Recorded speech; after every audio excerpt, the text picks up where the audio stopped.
Archer గారికి రాజు ఇతర వేదిక మీద ఉన్న పెద్దలందరికీ కూడా, ఎందుకంటే కాదు కాబట్టి ఇతర వేదిక ఉన్న దేశం పార్టీ కుటుంబ సభ్యులకి నాయకులకి అందరికీ నా పూర్వక నమస్కారం. అలాగే విన్న తెలుగు కుటుంబంలో బీసీ సోదరి మళ్ళందరికీ కూడా శిరస్సు వంచి నేను నమస్కారం తెలియజేస్తున్నాను. ఈరోజు మన అధినాయకుడు ఈ రాష్ట్రాన్ని 2024లో ముఖ్యమంత్రి నారా చంద్రబాబు గారి ఆదేశాలకు మన కొత్త నియోజకవర్గంలో అందులో బీసీ సదస్సులు మనం ఏర్పాట్లు చేసుకున్నాం. దాంట్లో భాగంగా ఈ రోజు మొట్టమొదటి సభ మనం మున్సిపాలిటీలో ఏర్పాటు చేయడం జరిగింది.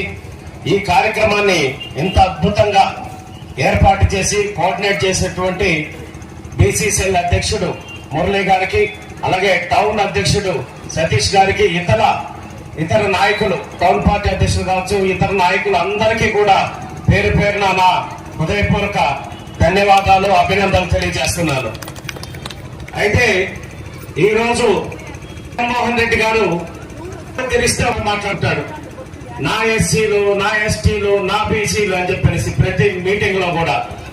అందుకే నా బీసీలు అన్న బీసీలని 74 మందిని ఊచకోత కోసి చంపడం జరిగింది.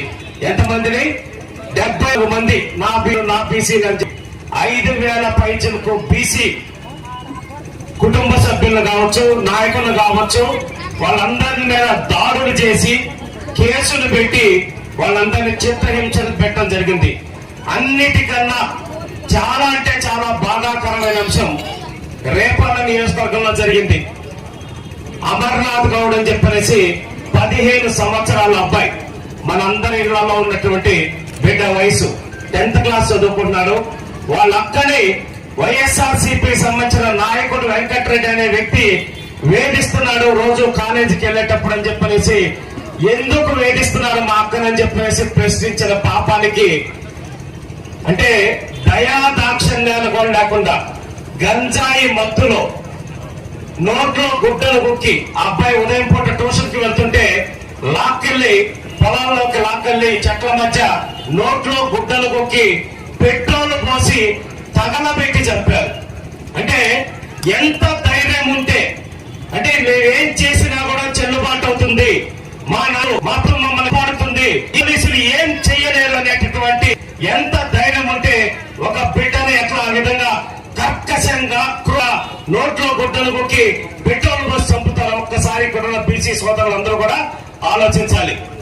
ఇటువంటి దాడులు, ఇటువంటివన్నీ చూసిన తర్వాత మనగుడు ఒక కొత్త చట్టం బీసీ సోదరుల కోసం తీసుకురావటుంది. మన మేనిఫెస్టోలో సూపర్ 6 లో ముఖ్యమైన అంశం బీసీలకు రక్షణ చట్టం. బీసీలకు జోలికి రావాలన్నా ఎవరైనా సరే భయపడే విధంగా ఆ చట్టాన్ని పకడ్బందీగా ఉండే విధంగా రూపొందిస్తామని చంద్రబాబు నాయుడు గారు చెప్పడం జరిగింది. ఆనాడు ఈ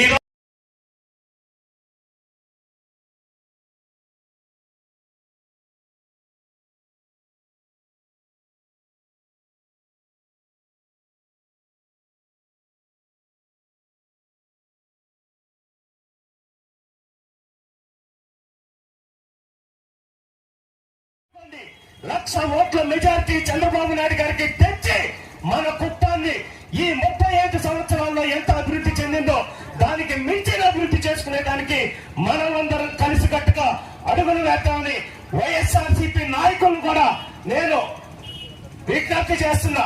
మీ నియోజకవర్గంలో మీ బిడ్డల భవిష్యత్తు బాగుండాలన్నా కూడా చంద్రబాబు నాయుడు గారికి ఓటు వేసి రుణం తీర్చుకోండి.